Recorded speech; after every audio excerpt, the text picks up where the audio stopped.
Le livre d'Ésaïe, chapitre 34. Approchez-vous, nations, pour bien entendre.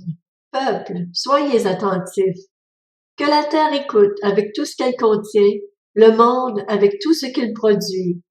En effet, la colère de l'Éternel s'abat sur toutes les nations et sa fureur sur toute leur armée.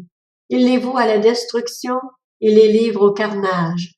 Leurs victimes sont jetées, leurs cadavres exhalent la puanteur, et les montagnes ruissellent de leur sang. Tous les corps célestes se désagrègent, le ciel est roulé comme un livre, et tous ces corps tomberont comme la feuille de la vigne, comme celle du figuier. C'est que mon épée s'est enivrée dans le ciel. La voici qui descend pour frapper un don. Ce peuple, que pour respecter le droit, j'ai voué à la destruction définitive.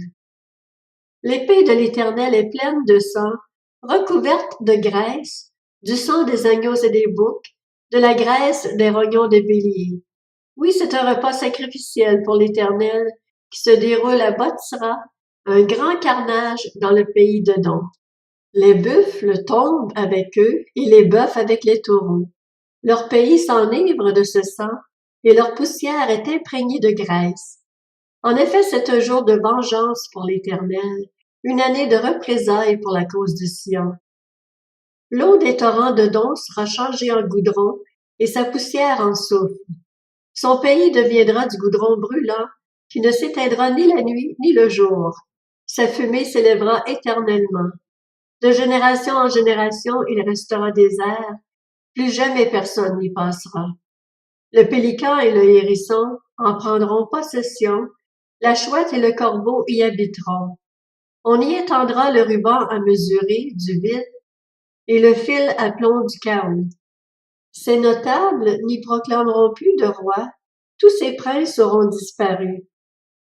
Les buissons d'épines pousseront dans ses palais, les ronces et les orties dans ses forteresses. Ce sera le domaine des chacals, le repère des autruches. Les bêtes du désert y rencontreront les hyènes, et les boucs s'y appelleront l'un l'autre. Le spectre de la nuit y aura sa résidence, et y trouvera son endroit de repos. Le serpent y fera son nid, y déposera ses œufs, les couvra, et rassemblera ses petits sous son ombre. Là se rassembleront les vautours, chaque femelle avec son compagnon.